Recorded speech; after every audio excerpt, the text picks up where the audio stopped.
Les neurosciences progressent chaque jour.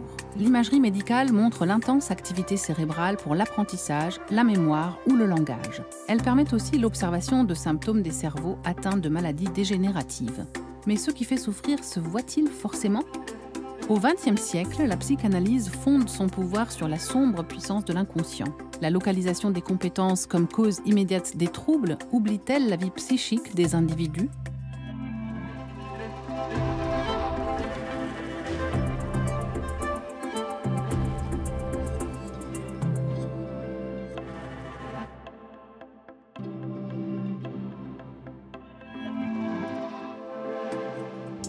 Avec Nawal Habboub, neuroscientifique enseignante à l'École normale supérieure, entrepreneuse et autrice de « La puissance des bébés » ou « Comment développer les compétences cognitives dès le premier âge ».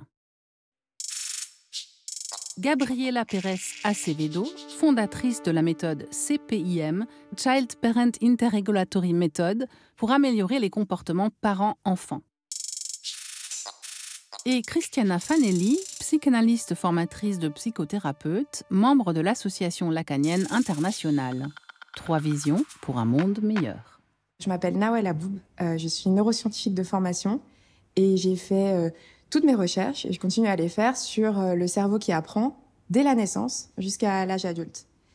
Et maintenant, je suis directrice scientifique de Rising Up, qui est une société qui à la fois identifie et enrichit les compétences de demain, telles que votre capacité à gérer votre attention, vos émotions, qui sont des compétences au cœur de notre intelligence qui ont trop longtemps été sous-exploitées.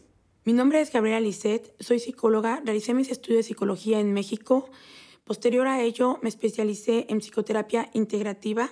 La psicología integrativa reúne todas las diferentes corrientes de la psicología, como lo es el humanismo, el psicoanálisis, en un mix donde nosotros podemos utilizarlos las técnicas más adecuadas en función a cada situación terapéutica.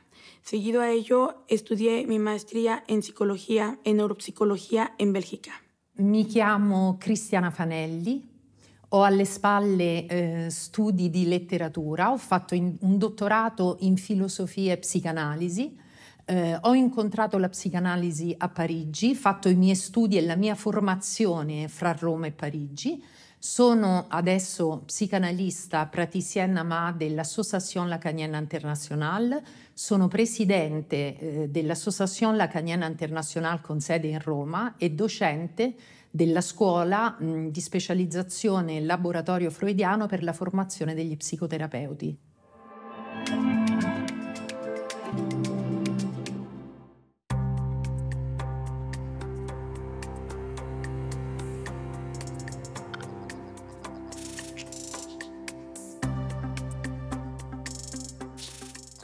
Là, je vois un cerveau et je pense qu'on est au bon endroit puisque ici, on est entouré de cerveaux. On est à la Cité des sciences et de l'industrie, dans l'exposition cerveau. Et donc, ici, ce que je vois, c'est justement un cerveau où on voit une activation pas n'importe où dans le cortex frontal. Et le cortex frontal, il est hyper important.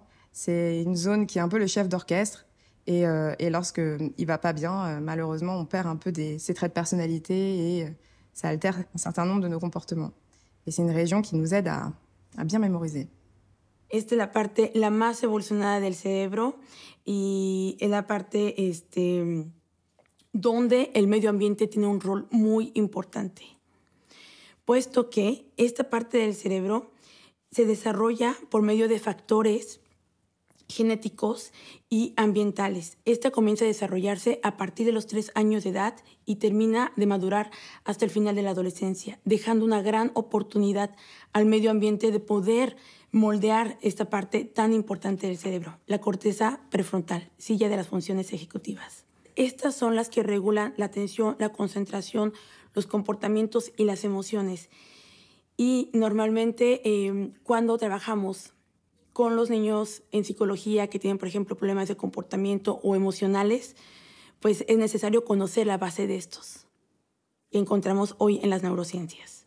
Quello che io le posso dire è dell'ordine di un'associazione libera. Penso a certi film distopici in cui in qualche modo che raccontano di esseri programmati, di esseri che sono stati studiati, per così dire, tecnologicamente, e poi però in queste creature create e programmate si fa largo un elemento di umanità che destabilizza completamente questo programma.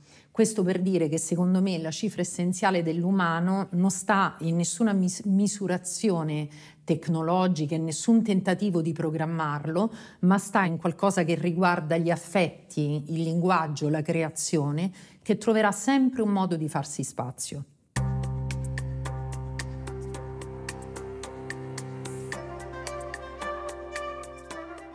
Une citation que j'adore de Donald Hebb, qui est en fait un scientifique écossais du milieu du XXe siècle, qui en fait nous dit Neurons that fire together, wire together. Ce qui veut littéralement dire quand deux neurones s'allument ensemble, ils se connectent ensemble. En fait, c'est un peu la base de l'apprentissage. Quand on commence à apprendre quelque chose, il y a deux neurones qui se connectent, et puis les prochaines fois, ce sera de plus en plus facile en fait de communiquer l'un avec l'autre. La mia storia con la psicanalisi è una storia d'amore e che nasce peraltro all'interno di una storia d'amore che vivevo in un'epoca della mia vita. Mi sono ritrovata con questo fidanzato nello studio del suo analista e quest'analista, in modo del tutto inatteso, mi ha invitata ad entrare. Di lì a poco anch'io avrei iniziato il mio percorso d'analisi, incontrando Lacan, l'insegnamento di Jacques Lacan, una frase che dice: quel che cerco nella parola è la risposta dell'altro, quel che mi costituisce come soggetto è la mia domanda.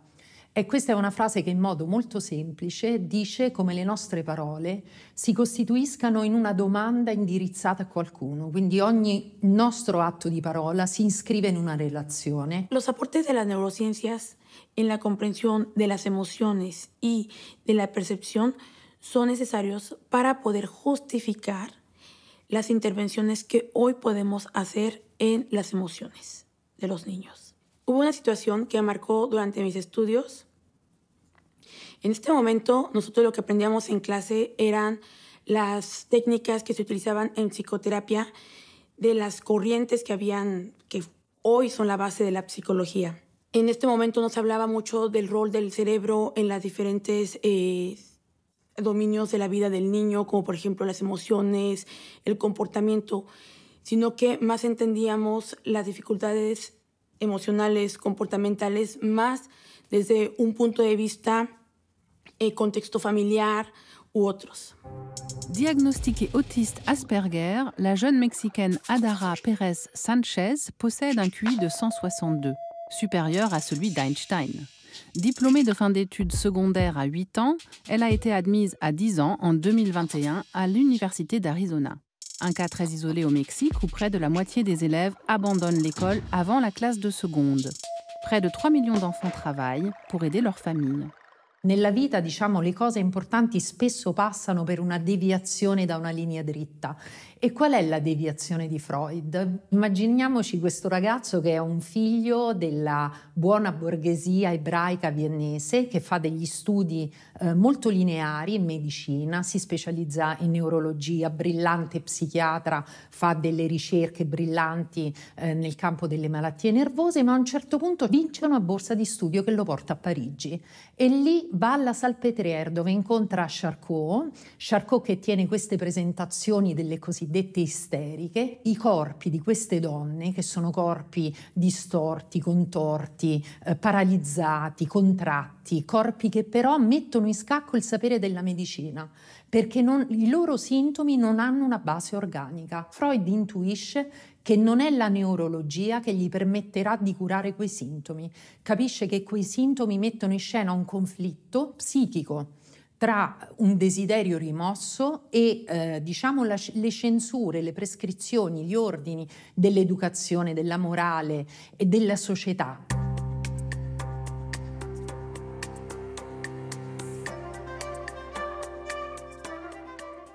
Dans le monde d'aujourd'hui et dans le monde de demain, une des choses qui sera cruciale, c'est s'adapter. Et on oublie tout le temps que l'outil le plus puissant qu'il y a, c'est entre nos deux oreilles, c'est notre cerveau.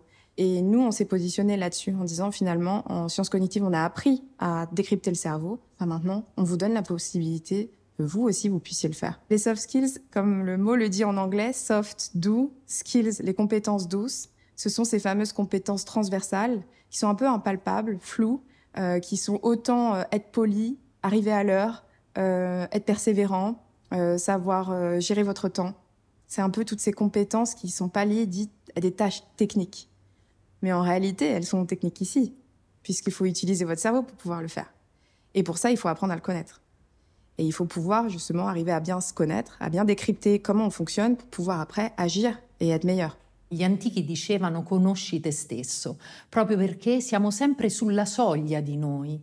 E in qualche modo io credo che la psicanalisi custodisca e preservi questa domanda e che nessuna risposta potrà mai minacciare questo desiderio di sapere, questo senso del mistero, tanto più se è una risposta che pensa di poter dire tutto dell'essere umano, di poter dare una risposta definitiva.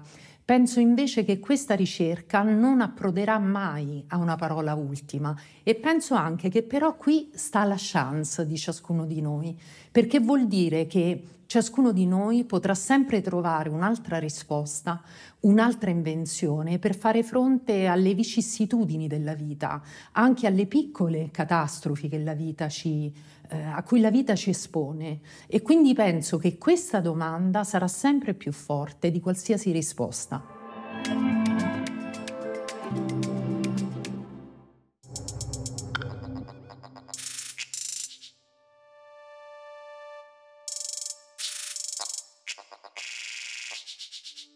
La psicoterapia en México sí tiene un lugar importante, puesto que en los últimos años hemos visto que las dificultades de los niños han aumentado. Esto es en cuestión comportamental, en cuestión emocional. También podemos ver, por ejemplo, niños que tienen más problemas de atención, de concentración. Y bueno, al mismo tiempo el contexto social en México también ha tenido impacto negativo en esto. Es decir, hay una mayor delincuencia y hay también mayor riesgo para los niños. Las observaciones que obtuve en México fueron muy valiosas porque constituyen la base del método CPIEM, Child Parent Interregulatory Method, es decir, el método interregulatorio padre e hijo, tiene como objetivo de identificar si las prácticas parentales tienen alguna correlación con las dificultades que podemos encontrar en sus niños. Seguido a ello, hacemos una intervención donde los padres cambian estas prácticas parentales y así tener un efecto en las dificultades de sus peques. Les sciences cognitives, elles nous ont permis de pouvoir mettre un substrat biologique à ces phénomènes de conscience et d'inconscience. Et ça, c'est assez fabuleux, parce qu'avant, on n'avait pas idée... Enfin, on avait des psychanalystes qui avaient justement pensé que le psyché, qu'il y avait des choses qui se passaient en nous sans que nous en prenions conscience. Mais les sciences cognitives, elles l'ont révélé. Elles ont bien vu que quand vous devez faire une action, votre cortex moteur s'active avant même que vous preniez conscience que vous voulez faire cette action. Donc, ça veut bien dire qu'effectivement, ces deux choses sont liées. Sauf que maintenant, on l'étudie peut-être d'une autre manière et on en parle d'une autre manière. À Paris, l'Institut du cerveau regroupe 700 chercheurs et techniciens qui étudient son fonctionnement. L'objectif est de prévenir ces maladies plutôt que de les soulager. Parmi celles-ci, les troubles psychiatriques concernent plus d'un adulte sur 4 en France, où 10 millions de personnes sont touchées par la dépression. Les maladies mentales constituent la deuxième cause d'arrêt de travail et la première cause d'invalidité. Secondo me qui si apre un discrimine fra la psicanalisi e le neuroscienze che riguarda il concetto di incalcolabile e che per la psicanalisi invece è cruciale per pensare non solo l'inconscio ma proprio il percorso di una cura, vale a dire che l'inconscio è sorpresa, però voglio anche dire una cosa, che c'è un libro di un filosofo della biologia, si chiama Telmo Pievani e La vita inaspettata e lui dimostra che effettivamente tutto lo sviluppo biologico si è dato come una serie di contingenze e che soprattutto la vita umana, la nostra vita, si è data come un evento non programmato, come un evento inatteso. Quindi che la vita, ogni vita, sempre, è l'accadimento di un incalcolabile. Questo per dire che la programmazione non è l'essenziale dell'essere umano, è l'incalcolabile l'essenziale. He sostenido por la literatura científica que los papás tienen un rol de corregulación con sus niños. Es decir que, para que los niños puedan desarrollar estas funciones ejecutivas, es decir, sus capacidades de autorregulación, es necesario pasar primero por una corregulación externa. Si los padres cambian su práctica parental, hay un efecto en el desarrollo de estas funciones ejecutivas. Hay un cambio en la percepción de los padres hacia sus hijos y viceversa, puesto que los padres tienen la ocasión de tomar conciencia de los efectos que puede tener su manera de comportarse, sus interacciones que ellos sostienen con sus hijos. Con la psicanalisi il concetto di normalità, che è un concetto universale, fa posto al concetto di singolarità, che invece ci porta nella logica del particolare. E diciamo anche che questo smontaggio del concetto di normalità come paradigma, no? Come universale, effettivamente può essere illustrato dal rapporto che Lacan ha avuto con la follia. Cioè Freud è entrato nella psicanalisi attraverso l'isteria, per Lacan la porta d'ingresso è la follia, e la follia per lui non sarà mai il nome di un deficit cognitivo, non sarà mai il nome di un difetto di natura, ma lui dirà che la follia fa parte dell'essere dell'uomo e che dell'essere dell'uomo e sull'essere dell'uomo ci insegna delle cose fondamentali. En un segundo tiempo, si los niños pasan por esta etapa de corregulación, el niño puede llegar a autorregularse. Para ilustrar esta situación, lo haré con un caso. Para esto es necesario introducir una función ejecutiva que se llama el control inhibitorio. Este control inhibitorio es el que nos permite de poner un freno, un stop a nuestras propias ganas de querer hacer algo, a resistir al placer. Es el caso de un pequeño que tenía dificultades de comportamiento en casa, en la escuela, con sus compañeros y con su hermano.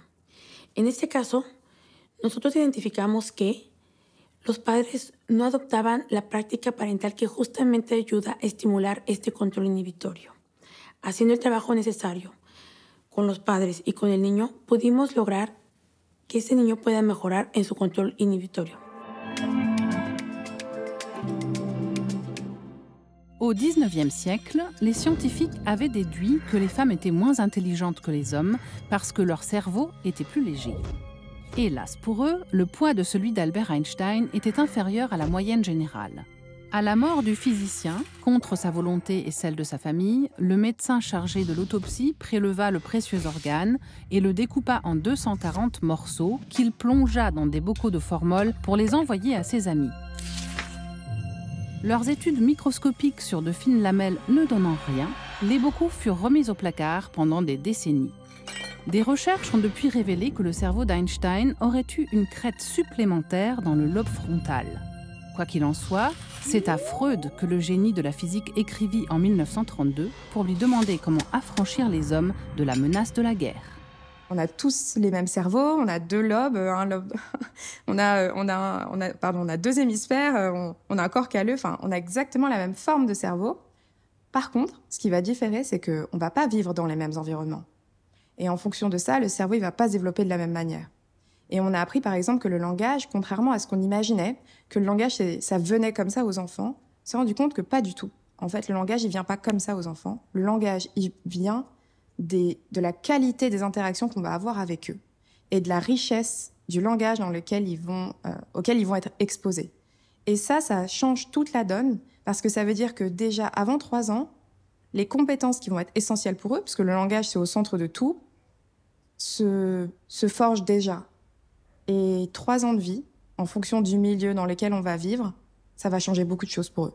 Le ricerche della neuroscienza sul linguaggio sono delle ricerche affascinanti, molto belle, ma in qualche modo c'è una concezione del linguaggio come funzione e come architettura cognitiva, e la psicanalisi invece pensa il linguaggio come il campo del desiderio. Per la psicanalisi l'apprendimento è un'opera infinita e soprattutto è dell'ordine di un'erotica, cioè si iscrive all'interno di una relazione e mette in gioco dei vettori affettivi.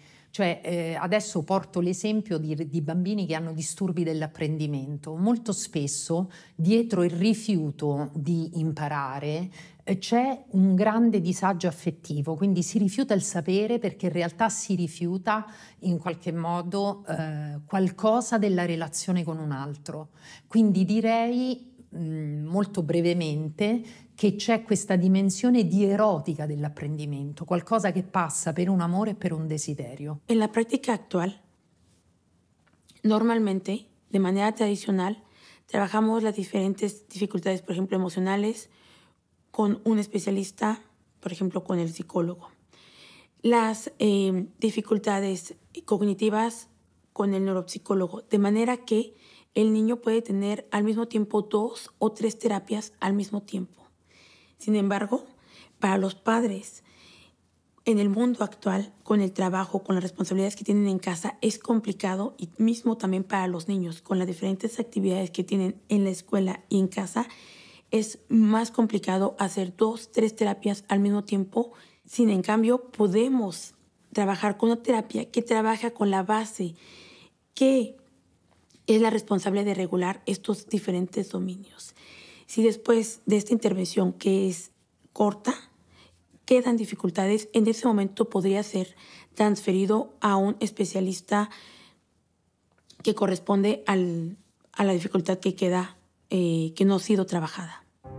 En Italie, depuis la loi Ossicini en 1989, l'État réglemente la psychanalyse et on ne peut pas exercer le seul métier de psychanalyste. S'ils ne sont pas médecins, les admirateurs professionnels de Freud, Lacan ou Jung doivent faire 5 ans d'études universitaires de psychologie, puis 1 an de stage et encore 4 ans d'école spécialisée en psychothérapie. Pour la grande majorité, il faudra alors attendre 6 à 8 ans pour obtenir le titre de psychanalyste membre associé. Lo scopo della psicanalisi non è assolutamente quella di addestrare l'uomo ad essere efficiente, cioè a renderlo in qualche modo pronto a rispondere alla domanda dell'altro economico, sociale. No, lo scopo della psicanalisi è estrarre da ciascuno la sua cifra singolare e renderla fruttuosa e feconda, e poi fare in modo che una persona possa stabilire un rapporto con il mondo a partire da questa sua cifra singolare e unica. Quanto tempo ci vuole per fare questo? Questo tempo è incalcolabile, questo è il tempo dell'inconscio, però dietro questo discorso del tempo c'è un discorso etico. Per la psicanalisi l'essere umano ha il diritto di darsi questo tempo, cioè questo è ciò che rende uomo l'uomo.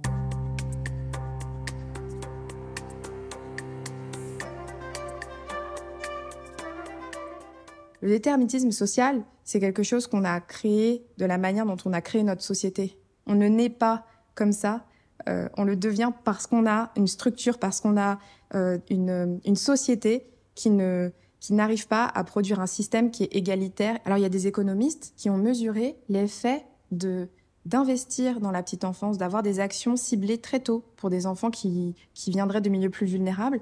Ils ont modélisé cela en disant que pour chaque dollar investi, il y aurait un retour d'investissement de 4 à 13 dollars. Ça veut dire que l'économie, elle est de 4 jusqu'à 12 fois ce qu'on aurait investi à la base. Et j'adore en fait ces modélisations parce qu'elles nous permettent de se dire que ce qu'on a vu comme étant un peu optionnel, de toute façon à cet âge-là ça sert à rien, eh bien c'est faux.